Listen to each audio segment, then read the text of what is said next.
G'day, I'm Stephen Page from Page Provan Family and Fertility Lawyers, and I'm talking today about some landmark surrogacy decisions throughout the world. And it's pretty hard to do a tick and flick on this and say which ones do I want to pick. So these are ones that I find interesting and I think are really influential. And these are really two decisions from the United States, one decision concerning Costa Rica, which isn't strictly about surrogacy, and two decisions from Mexico, and one decision from Colombia. I'm not going to talk about European decisions. I can talk about European decisions on another occasion, but I think these American decisions are really interesting about who is a parent.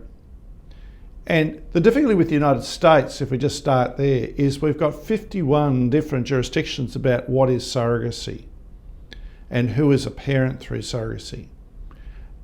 So there are different tests. Some are based on legislation, so there's statutes passed by the legislature, for example, the Texas Family Code, and some of them are based on case law. And the two decisions I'm going to talk about come from California, and I think they're really the most influential decisions that have happened. The first case is a case called Johnson and Calvert, and it was decided by the Supreme Court of California way back in 1993. There were three parties. There was Mark and Crispina, an unusual name, but they were a couple, husband and wife, and they wanted to become parents. So they created some embryos, and one of those embryos was implanted into a woman called Anna, who was a surrogate. So Anna and Mark and Crispina entered into a contract whereby Anna was paid $10,000 to have a child. Well, the child was conceived and born. The embryo comprised Mark and Crispina's genetic material, but they fell out. And Anna went to court saying, I'm the mother and I should have the child. And this agreement should be void because it's actually in breach of these rules that say don't buy a baby through adoption. And this all ended up in the Supreme Court of California. And that Supreme Court first looked at the issue of, well, was this an adoption? And they said, well, no, it's not. Adoption and surrogacy are two different beasts. So they didn't see that there was a breach of these anti-adoption, the adoption rules to say don't buy a baby. And they said it was legitimate for a woman to have the choice of being paid to be a gestational carrier. And if there were to be some rules about that, there could be some research undertaken on behalf of the legislature, the Parliament in California, but the court was dealing with the problem in front of it. And the fundamental problem was, who was the mother of this child? Was it the woman who gave birth to the child, Anna, because there was law that said, yes, she was the parent? Or was it the woman who was the genetic mother, which was Crispina? And how was the court to resolve this issue where there was the statute, the act of the California legislature, that said each of these women was the mother? And what the court said was, well, let's look at why they did this. What was the point of putting the embryo into Anna? Was it to enable her to become the mother? In other words, Mark and Crispina were the donors. Or was it to enable Mark and Crispina to be the parents? And of course it was the latter. And they said this famous phrase, but for their acted on intent, namely Mark and Crispina's, the child would not exist. And so the court looked at intention. What was the intention of the parties? And of course it was for Mark and Crispina to be the parents, and therefore Mark and Crispina were the natural parents of the child. That case has been really influential, and we see that influence right across many parts of the United States, but also down south in other countries in America.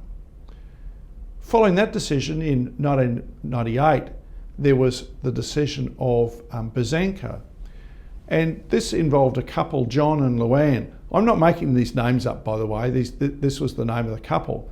And they entered into a surrogacy agreement with a surrogate, and they had an embryo not comprised of their genetic material implanted into their surrogate. So I'm not clear whether it was a donor embryo or whether it was an embryo created from donor sperm and donor egg. I don't think it matters. It wasn't their genetic material. Well, everything worked. She conceived and gave birth to a child. But in the meantime, in the words of the court, John and Luann split up. And John, of course, said, no doubt mindful he didn't want to pay 18 years of child support, I'm not a parent.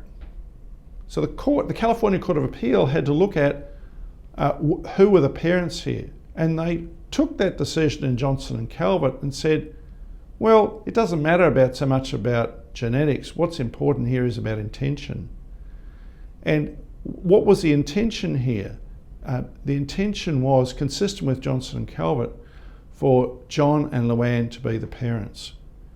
And that was an extraordinary decision based on what had happened at the trial, because at the trial judge had said the child didn't have a parent because the surrogate wasn't a parent, she wasn't genetically a parent, and Luann wasn't a parent because she wasn't genetically a parent, and John wasn't a parent because he wasn't genetically a parent. Of course, the California Court of Appeal said there's a public policy that a child has parents, at least has to have a parent.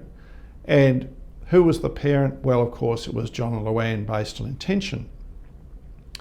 So what have we seen south of the border? The first case was a case called Murillo and Costa Rica, and this wasn't a surrogacy case, but this was an IVF case. And the court in that case, the Inter-American Court of Human Rights, really took Costa Rica to task, because right across Latin America, IVF was available, except in Costa Rica. Because of the view held, a Catholic country, that IVF somehow was bad, against Catholic Church's doctrinal thinking, therefore IVF was just not available at all. So this idea of procreative intent, that concept that we've seen in Johnson and Calvert and Buzanka, was really seen as a fundamental human right, that everyone should be able to, if they want, to be able to have the freedom to reproduce, and therefore should have the right to be able to engage IVF. So as a result of that decision in Murillo, the Inter-American Court of Human Rights said there is a right to engage in assisted reproductive treatment in Costa Rica. There should not be a ban of IVF in Costa Rica. IVF is now available in Costa Rica. There have been two decisions in the Supreme Court of Mexico which have really furthered along the same kind of thinking that we've seen in Johnson and Calvert and Buzanka. The first case in 2018 involved a gay couple living in Yucatan who underwent surrogacy there, so they're a single surrogate. And the practice in Yucatan at the time was, well, the biological dad goes on the birth certificate as the father, and the surrogate goes on the birth certificate as the mother. And as I've said in my video about surrogacy in Mexico, that still happens with some lawyers in Mexico. Really bad outcome, because the other guy doesn't get recognised, or the other parent, it might be the intended mother, doesn't get recognised. Well, these two blokes didn't like it terribly much, and it ended up in the Supreme Court of Mexico, which held, consistent with the approach in Johnson and Calvert and Buzanka, that because of their procreative intent, because they intended to be the parents, they were the parents. So both men should be on the birth certificate and not the surrogate. In 2021, the Supreme Court of Mexico revisited this issue of surrogacy in the context of Tabasco. Now, the state of Tabasco, as I said in my Surrogacy in Mexico video, had a ban on foreigners undertaking surrogacy and a ban on gays and lesbians undertaking surrogacy. And guess what? The Supreme Court of Mexico didn't like that ban at all. It said, well, under our constitution, there's no discrimination based on sexuality. So if you're a gay couple, you can undertake surrogacy in Tabasco. The law to that extent was invalid. And secondly, if you're foreigners, you have the same human rights guaranteed under the Mexican Constitution as locals. So the ban on foreigners in Tabasco was then ruled out of order as well. So that the couple who had come from Southern Europe, I can't remember whether it was Spain or Italy, were therefore entitled to undertake surrogacy in Tabasco and recognised as the parents. The Supreme Court of Colombia has also looked at this issue of procreative intent and in a case some years ago ruled in a dispute between the genetic father and the gestational, genetic mother, I should say, that intent determined who was a parent. That court also called for regulation of surrogacy and has regularly said so since, which hasn't yet occurred. As the Supreme Court of Mexico called for regulation of surrogacy, again it hasn't happened. But that same idea of procreative intent that we've seen trickle down from Johnson and Calvert and been so influential in Mexico, for example, that's also been the approach taken in Colombia. And indeed in Argentina, and a video I'm going to be talking about is surrogacy in Australia versus Argentina.